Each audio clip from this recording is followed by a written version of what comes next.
Kita akan berbincang-bincang mengenai sisi gelap dari perbengkelan dan juga asuransi. Ini belum all risk. Teroris bom kena agak sulit sebenarnya. Lebih baik jangan deh. Aku wajib menjelaskan.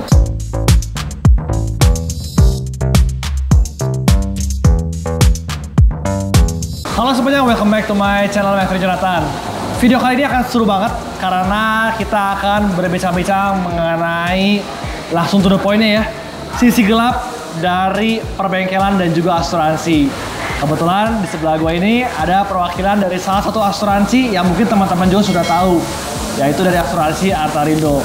Boleh mungkin perkenalan dulu, Mbak Ufi. Halo, Ko Erik, siang. Terima kasih nih, aku udah diajak collab sama Ko Erik di YouTube-nya Ko Erik. Aku dengan Olvi dari asuransi Artarindo. Jadi persisi gelapnya mau dibicarakan dari mana nih? Sebetulnya gini sih, sebelum kita ngomong ke sisi gelap ya, ini menarik sekali karena banyak juga orang yang nggak tahu mengenai asuransi. Ya mungkin orang tahu asuransi jiwa paling umum kan. Betul. Mobil juga kan teman-teman mungkin sebagian tahu ya, sebagian besar ada asuransi kendaraan. Nah sebetulnya kalau kita lebih menggali lebih dalam, seperti apa sih Mbak Alvin kalau mengenai asuransi kendaraan? Sebenarnya kalau untuk ngomongin asuransi, cangkupannya kan luas ya Ko Erik ya. Macam-macam lah asuransi. Ada kendaraan, asuransi life, properti, kargo, banyak lah pokoknya. Tapi kan berhubung Artarindo kerjasamanya dengan Wet Gloss untuk kendaraan, jadi kita ngebahasnya lebih spesifik asuransi kendaraan aja ya. Iya. Jadi asuransi kendaraan ini kalau dibilang ada cover TLO, yaitu kalau TLO itu kan kerusakan yang sudah mencapai sekitar 75% lah. 75% kerusakan yang perlu sudah tidak bisa diperbaiki. Bahasanya nggak bisa diperbaiki, jadi itu masuknya sudah TLO. Nah, yang kedua asuransi komprehensif basic. Jadi komprehensif basic ini belum tentu all risk, Ko Erik. Komprehensif basic ini perbaikan akibat kecelakaan. Oh, kecelakaan. Kecelakaan aja, accident. Itu sebutnya all risk atau bukan? Bukan. Jadi komprehensif basic ini belum all risk. Oh, kalau gitu. sudah all risk itu sudah termasuk perluasan bencana alam. Oh gitu. Jadi ada rate-rate-nya sendiri gitu.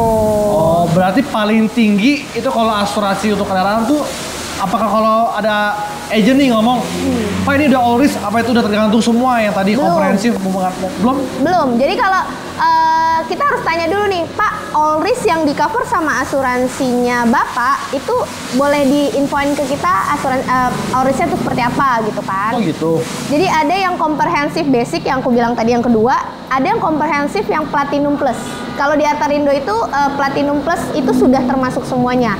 Komprehensif perbaikan karena accident, perbaikan karena bencana alam seperti huru-hara, banjir, gempa, teroris itu sudah termasuk komprehensif platinum plus. Teroris tuh maksudnya gimana ya? Ada Teroris, kejadian Sarinah tuh, misalkan Ko Erik lagi lewat, mobilnya kena dampak teroris bom, kena itu udah bisa kita cover. Cover juga. Betul. Jadi belum tentu kalau all risk itu udah cover banjir atau cover gempa atau cover yang bencana alam, belum tentu. Itu udah blind spot tuh ya. Kadang-kadang kita tuh ada agent ya, kan? itu katakan agent yang marketing ya.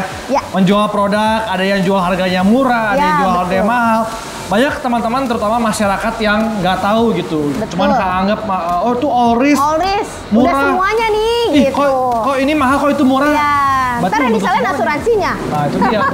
Ini udah satu topik yang jadi blind spot teman-teman semua, dimana kalau all risk itu ternyata belum semuanya. Belum, all risk itu belum semuanya. Makanya ketika ada kliennya Ko Erik nanya, boleh dijelasin ini all risk ini harus ada cover gempa, bencana alam lah pokoknya. Intinya gitu. Jadi kan kayak kemarin nih kita banjir yang nggak terduga tuh, wilayah A misalkan nggak banjir, tapi tiba-tiba dia banjir. Asumsi customer, oh gue punya cover all risk, udah di cover dong banjirnya. Cover dong. Padahal banyak yang tidak ada perluasan banjirnya. Itu tertera semua di polis pastinya. Iya, tertera semua di polis. Jadi semua sayangnya orang jarang ada yang baca polis ya. Betul. Ko Erik gimana? Kayak enggak sih. Biasanya kalau udah kita tuh gini ya, maksudnya orang Indonesia tuh kurang lebih sama gitu ya. Kalau misalnya membaca ya. Kita udah ada agent nih, misalnya gue sama Mbak Olvi sebagai agentnya. Mbak Olvi gue masuk mobil dong, mau all risk. Bang Ovi kasih referensi, kasih harga, udah nggak dibaca tuh yang lain. Iya, betul. Gue cuma baca harga sekian. Iya, udah. Lihat kantong, oh Oke, cocok. cukup. Ajar, Transfer. gitu kan. Nah, ternyata banyak hal-hal yang teman-teman pun harus tahu nih sebelum Iya, masukin asuransi. betul. Yang tadi Bang Louis cerita, Allrisk itu cuma komprehensif aja ya? Iya. Belum sama semuanya? Belum sama semuanya. Oh. Jadi pokoknya asumsinya Allrisk itu harus dibedakan. Allrisk karena kecelakaan aja atau Allrisk karena perluasan dengan bencana-bencana alam yang lain nih gitu. Oh gitu.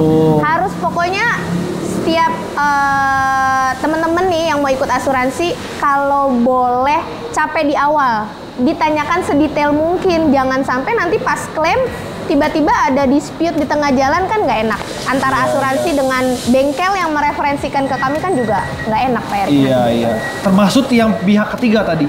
Betul, jadi sebenarnya asuransi itu tergantung kebutuhan klien. Misalkan Ko Erik, aku dari pihak asuransi sudah menawarkan Allrisk nih dengan perluasan bencana alam. Tapi Ko Erik berpikir, aduh kayaknya jarang nih gempa, aduh kayaknya jarang nih huru-hara teroris. Pokoknya kita balikan lagi semua ke klien, mau butuhnya seperti apa, tapi kita di awal harus menjelaskan detail. Pak, oke, berarti coverage yang Bapak ambil comprehensive only ya, karena accident ya. Berarti kalau misalkan terjadi banjir, gempa, huru-hara teroris, ataupun bencana alam yang lain tidak tercover di dalam sini gitu. Oke, pertanyaan yang paling gue jadi penasaran, kalau misalnya Anda katakan sekarang kebanyakan orang kalau beli mobil baru leasing ya? Betul. Kalau leasing kan asuransi sudah termasuk dalam leasing. Betul. Itu pakai yang mana berarti? Biasanya setahu aku, ini setahu aku ya Pak Erik ya. Aku tidak in charge di leasingnya langsung gitu, di divisi leasing yang di asuransi Artarindo. Setahu aku itu awalnya mereka akan cover Allrisk dengan Platinum Plus perluasan bencana alam. Tapi nanti di tahun kedua atau tahun ketiga mereka akan di covernya TLO aja. Oh iya benar. Gitu. Iya benar sih. Gue pernah beli mobil. Bener ya? Tahun pernah nyicil. Nyicil 3 tahun waktu itu masih. Gitu. Setahu aku gitu. Iya, bisa kayak kemarin gue nyicil 3 tahun, di tahun kedua sama ketiga itu udah TLO sih. Iya. TLO kan which means itu paling murah ya kalau di asuransi ya, betul. cuman Rate-nya paling rendah. ditanggung kalau 85% kerusakan pada kurang kendaraan. lebih, betul. Ataupun Diganti hilang. Sih, ataupun hilang ya. Ataupun hilang. Kalau hilang berarti harus ada surat polisi, ada betul, keterangan dan lain-lain. Kronologis dan kejadian. Ada proses lah ya pastinya ya. Ada proses ya, yang harus memang liable ya Pak. Jangan legal. dibikin-bikin. Iya, karena ada kata dibikin-bikin, ya kita masuk ke dalam Aduh, jadi mancing nih. topik utamanya nih, yaitu gue pengen nanya nih, penasaran jujur, kayak gue kan dari bengkel. Yes. Mbak Ovi dari pihak asuransi. Ya. Gue pernah melihat ya, mungkin di bengkel lain, dalam arti kalau kita tuh perbengkelan bisa ngakali nih asuransi ya kan? Apa itu? Apa itu asuransi ngakali seperti apa? Jadi misalkan per panelnya sekian. gue pengen dapat uang nih, pengen dapat uang mobil masuk tapi perbaikannya cuma bumper doang. Oke. Gue pengennya dapat ya kurang lebih 10 panel lah, dapat misalnya 5 juta kan lumayan ya, daripada cuma bumper. Akhirnya gue sebagai oknum, bukan gue jangan gue lah ya, kalau gue kayak dosa, ada oknum bengkel yang mungkin dia nggak baretin nih. Yes.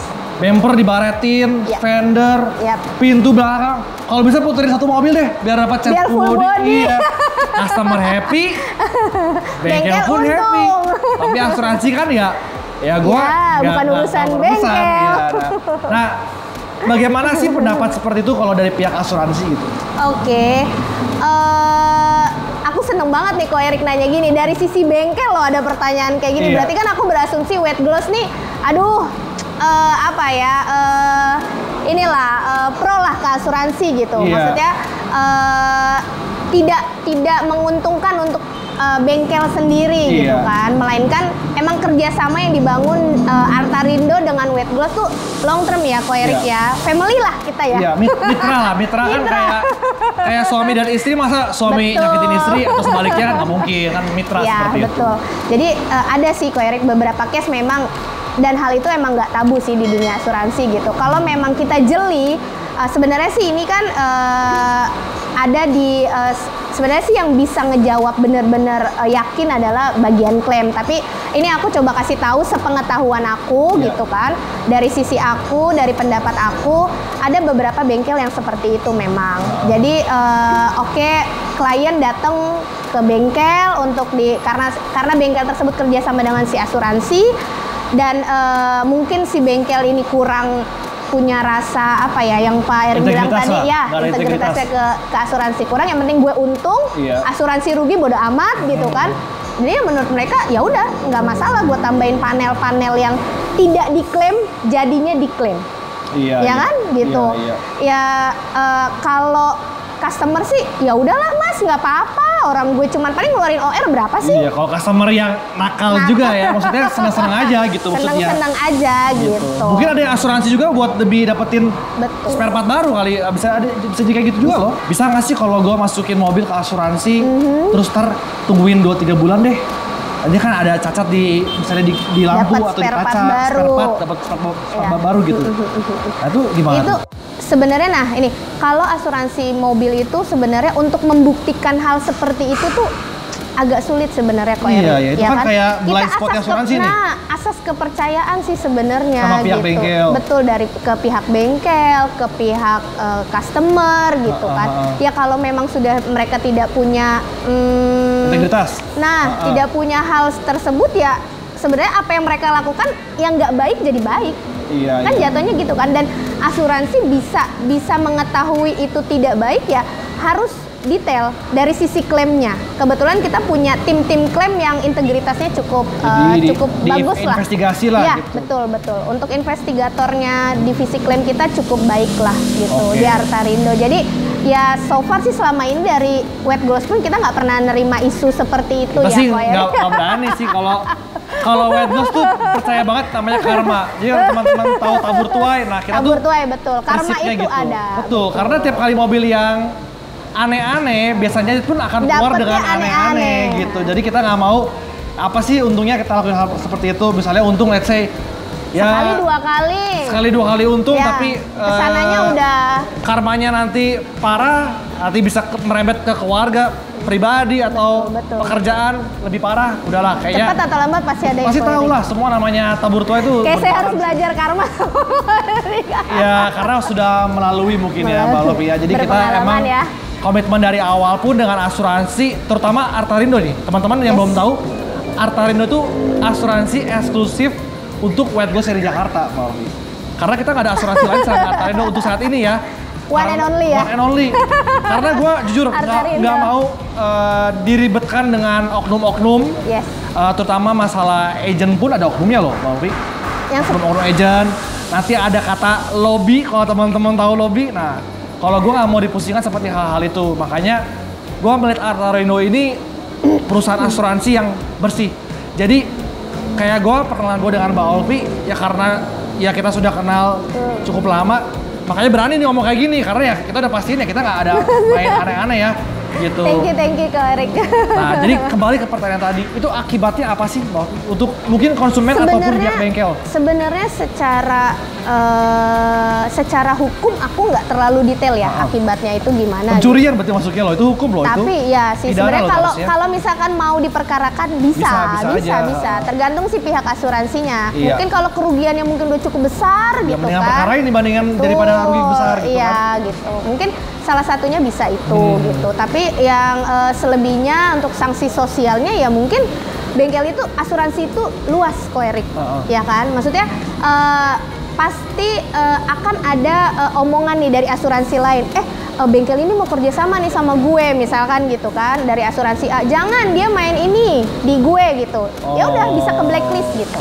Itu aja udah menutup rezeki si bengkelnya ya kalau secara langsung ya. Kan menutup rezeki kan. Ada berapa orang yang ada di bengkel ini yang nggak bisa, maksudnya nggak bisa kehidupannya berlanjut gara-gara salah satu dua oknum yang bermain lah ibaratnya gitu. Iya. Wow. Lebih ke itu kan sanksi sosial, maksudnya lebih ini juga kan. Iya, gitu. Ya sanksi sosial sih kalau bisa masuknya sih. Ya makanya teman-teman semua nih yang nonton ya, terutama yang masih ya gitulah pokoknya ya. Lebih baik jangan ngelakuin hal-hal demikian, karena apa ya? Dimana kalau kayak kita merugikan orang lain, nggak perlu ngomong asuransi deh, kita merugikan kerabat kita, keluarga kita, apa sih yang mereka rasakan gitu. Jadi cobalah teman-teman menjadi ada di posisi mereka. Kalau teman-teman punya perusahaan asuransi, terus mempunyai customer yang suka ngakalin. Seperti apa sih rasanya? Iya, Dan gue iya, yakin betul. bola itu berputar. Betul. Nggak mungkin kita bisa kabur dari permasalahan. Apa yang kita perbuat harus kita pertanggungjawabkan. Gitu. Itu dari segi bengkel nih. Besok kalau bengkel sih kurang lebih kayak gitu ya. Kurang lebih sih gitu sih. Apalagi Erik. nakal-nakal bengkel. Paling isunya yaitu Spare part, kan? spare part, panel, Ngebaret-baretin sendiri, ya kan? Atau nggak customernya baret-baretin. Oh itu susah ya kalau Pak, ini customer saya ya. baretin ya, ini kan nggak baret, biar ajuin klaim ya, gitu kan ada ya. Sekalian deh, biar full Biar body sekalian. gitu. Ya Gitu. itulah rata-rata, hampir sebagian besar sih itu sih Ko Seperti Erik. itu. Ya. Berarti itu emang umum ya? Udah lumrah Udah ya. lumrah ya? Kalau nggak ketahuan ya Bahaya. happy lah mereka. Tapi kan harus kalau lu nggak punya tim yang solid di asuransi, yang maksudnya yang apalagi divisi klaim ya, kita harus saring dari situ ya kecolongan terus. Masalah terus. Berarti sekarang kembali kepada sisi gelap dari pihak asuransi nih. Karena gue juga penasaran. Kalau tadi kan udah pengakuan dosa nih, ya kan? Pengakuan dosa dari sebagai bengkel. perwakilan Ya, betul, perbengkelan betul, nih, yang betul. artinya kan ada yang lakuin, ada yang nggak ngelakuin. Ya. Cuman gue buka kartu nih. Ya, Ada bengkel begini Blind spot loh. Mbak Olvi. Ya. Iya, Bang Ovi ini ada blind spot loh di asuransi seperti ini. Nah, demikian pula juga gue mau bertanya nih, blind spot dari pihak asuransi. Karena gue lihat juga, ya Bang Ovi kan mungkin ya orang yang baik, ya kan? Aduh, makasih. Gitu. Gue yakin lah orang yang baik, gue yakin banget. Karena udah kenal cukup lama. Tapi ada loh orang-orang lain yang nggak kayak Bang Ovi. Itu seperti apa itu? Jadi kalau di asuransi ini dari kami ya Pak Erik, kita itu nggak boleh punya komisi ya. Maksudnya kayak kita bermain komisi di dalam asuransi itu nggak boleh, karena boleh. kita karyawannya asuransi.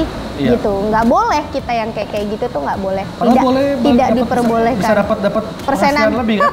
Mungkin lebih gede kali daripada ini nanti.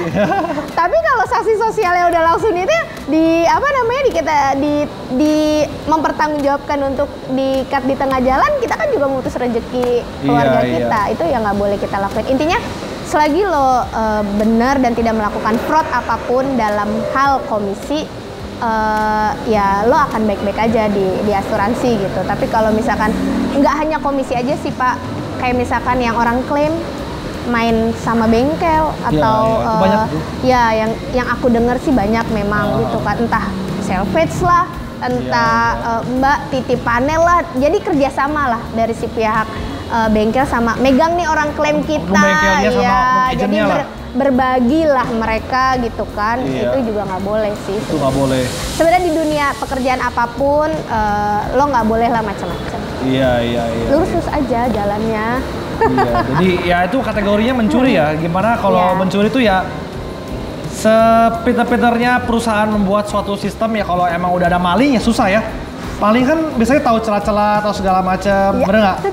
Apalagi kan kita kan jasa gitu kan. Iya. Nah, jadi ya itu dia. Sebagus-bagusnya sistem, tapi kalau dari kitanya nggak punya rasa integritas, ya lewat lah.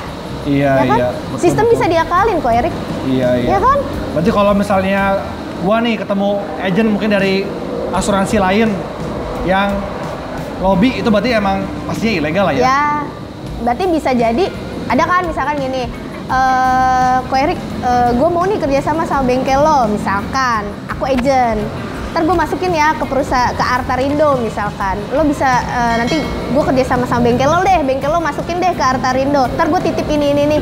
Ada kan yang kayak gitu. Oh, jadi semacam kayak ada orang yang masuk sebagai agent ke Artarindo, Iya. tapi dia udah bawa bendera bengkel nih ya, gitu. Banyak yang kayak gitu. Banyak yang kayak gitu. Banyak yang kayak gitu.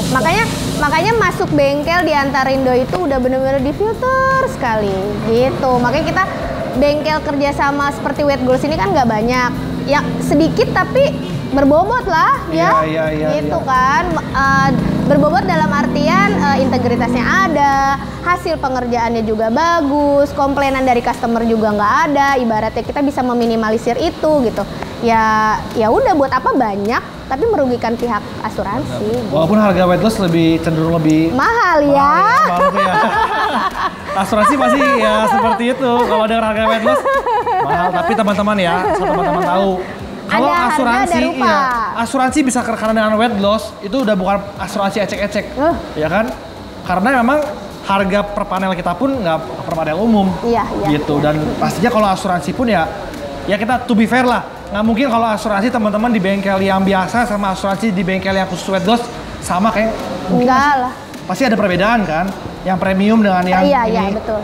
Wet gloss itu termasuk bengkel premium kita loh. Iya, makanya kalau misalkan kayak, nah ini juga pertanyaan juga nih Mbak Olvi. Ada bengkel-bengkel yang tadi Mbak Olvi udah sortir ya, yang bukan oknum. Itu biasanya dipilih berdasarkan apa sih? Apakah misalnya ada orang nih pemilik mobil, mungkin mobilnya mobil harian city car yang harganya mungkin relatif nggak terlalu mahal, let's say 200 juta, 300 juta. Tapi dia pengennya masuk ke bengkel yang premium, itu memungkinkan nggak sih? Apakah emang nasib mereka ini kalau nggak gua punya boleh mobil premium? Iya, gua mobil harian 200 juta, ya nasib gue ya bengkel-bengkel yang bukan premium gitu. Itu seperti apa sih biasanya konsepnya? Sebenarnya sih kalau dari ini balik lagi ya ke pendapat aku gitu. Selama aku kerja di Artarindo gitu, sebenarnya selagi kalau boleh mungkin mobil yang tadi Ko Erik bilang, kalau boleh di bengkel biasa, sok aja tuh dimasukin ke bengkel biasa dulu gitu. Tapi kalau memang tidak memungkinkan atau mungkin jaraknya jauh, ya sebenarnya sih nggak ada salahnya juga masuk wet gloss gitu. Oh gitu. Lebih ke situ sih kita ngelihatnya, atau mungkin referensinya dari mana dulu nih si mobil ini gitu. Iya, si pemilik mobil ini punyanya siapa nih gitu. Atau misalnya Ko Erik yang udah ngereferensiin, ya nggak mungkin dong kita masukin ke bengkel rekanan yang lain. Pasti kita masukinnya ke sini juga, ke wet gloss juga. Even mobil itu cuma city car gitu. Iya. Berarti kesimpulannya ya tadi Mbak Olvi bilang kayak dari awal, paling penting itu adalah waktu teman-teman masuk asuransi, jangan asal masuk asuransi gitu. Kalau bisa teman-teman investigasi dulu. Iya, betul. Bengkel rekanannya apa, di mana, ya betul. Di mana, betul. Kualitas bengkelnya seperti apa? Iya, mencakup apa aja ya tadi, komprehensif, all risk, atau yang platinum. Itu pentingnya luar biasa. Betul. Itu kesimpulan dari apa yang gue ambil dari tadi pembicaraan dengan Mbak Olvi. Dan harus rajin bertanya sih sebenarnya. Iya, rajin bertanya sesat di jalan ya katanya. Tidak bertanya sesat di jalan. Tidak bertanya sesat di jalan. Takutnya nanti kalau misalkan itu yang kita hindari, takutnya kalau ada apa-apa di tengah jalan nggak enak ke bengkel, kan? Nggak enak ke kita juga sebagai asuransi gitu kan. Ntar dikomplain atau gimana sih kok nggak dijelasin gini nih gitu. Dan pihak asuransi pun aku wajib menjelaskan, Pak ini seperti ini seperti ini bedanya ini bedanya ini gitu. Gitu. Lebih detail sih memang. Ya anggap sajalah kalau customer itu mah raja kan ya? Raja kan. Jadi harus aku layanin gitu. Iya. Sebisa mungkin, sedetail mungkin kita juga harus aktif lah. Asuransi gitu. Itu poin yang bagus, itu solusi sih menurut gua. Betul. Nah, untuk orang-orang yang malas baca polis kan? Iya. Kalau teman-teman gini deh, biar gampang. Kalau teman-teman kan gue udah kenal sama Olvi. Kalau teman-teman misalnya punya mobil kesayangan, mau gampang ya langsung kontak Mbak Olvi aja. Boleh. Nanti bisa lewat tanyain ke kantor. Boleh. Atau nanti boleh nggak taruh nomornya di sini di bawah? Boleh. Nanti Ya. Aku cantumin ada satu nomor telepon di bawah, deskripsi bawah. Teman-teman bisa langsung kontak. Mau konsultasi mengenai asuransi bisa langsung ke Mbak Olvi. Boleh. Nggak beli asuransinya nggak apa-apa. Tahu dulu aja asuransi kayak gimana sih Mbak. Kalau aku tahu pasti aku jawab. Yang penting bukannya nanya yang lain ya. Karena Mbak Olvi udah punya anak 2 ya teman-teman semua. Jadi fokus terhadap topik pembahasan yaitu asuransi ya. Gitu. Ya, boleh Ko Erik. Oke. Jadi paling gitu aja sih Mbak Olvi yang kita pengen tanya. Jadi solusinya atau kesimpulannya dari kita bicara adalah pertama yang tadi udah kita bicarain ya. Kalau misalkan masuk asuransi harus banyak bertanya. Nanya, detail, minta dijelasin. Kedua pastinya cari agent yang sudah ya terpercaya dan bukan oknum ya. Ketiga juga pastiin ya itu dibaca bengkelnya juga ya. Ya, cek bengkelnya. Salah satunya wet gloss loh. Nah, kalau mau wet gloss bisa langsung lihat gua, nanti gua tanya ke Mbak Olvi. Ya, gitu. betul. Nah, keempat yang ingin gua sampaikan ke teman-teman semua seperti ini konsepnya ya. Kita bisa aja dapat suatu rezeki yang baik ya. Tetapi ya semua kembali kepada diri masing-masing. Seberapa teman-teman mau mengambil suatu perbuatan yang tidak baik dan bisa mempertanggungjawabkan perbuatan itu. Kalau gua pribadi, gua nggak berani mengambil suatu perbuatan yang buruk yang bisa berakibat fatal ke depannya. Jadi lebih baik kita bermain putih, kita bermain bersih ya. Supaya apa? Ya gue percaya sekarang sampai hari ini pun gue kerjasama dengan Artarindo, kerjasama baik, dan kita saling ya tukar-tukar customer, saling sharing panjang ya karena apa? Ya itu integritas dan kepercayaan, terutama memegang teguh kejujuran itu. Buat teman-teman yang mungkin memiliki aset-aset seperti kendaraan atau mungkin yang lain, itu bisa, kebetulan kita kerjasama satu-satunya one and only dengan bengkel Wet Gloss punyanya Ko Erik. Jadi kalau misalkan mau ada yang mau ditanyakan lebih lanjut perihal asuransi, bisa hubungin aku langsung, nanti aku kasih nomor teleponnya ke Ko Erik, atau melalui Wet Gloss juga nggak apa-apa. Iya, ya. Bisa bangunan juga teman-teman, mobil, properti, mobil, pengiriman, marine cargo, seperti itu. Asuransi kesehatan kita internasional kan juga ada loh, Ko Erik. Ada. Teman-teman ya. Lebih baik amankan sebelum kejadian. Sedia payung sebelum hujan. Nah, udah mau hujan soalnya. Asuransi Artarindo ya, teman-teman semua. Jangan lupa. Ya, jangan lupa.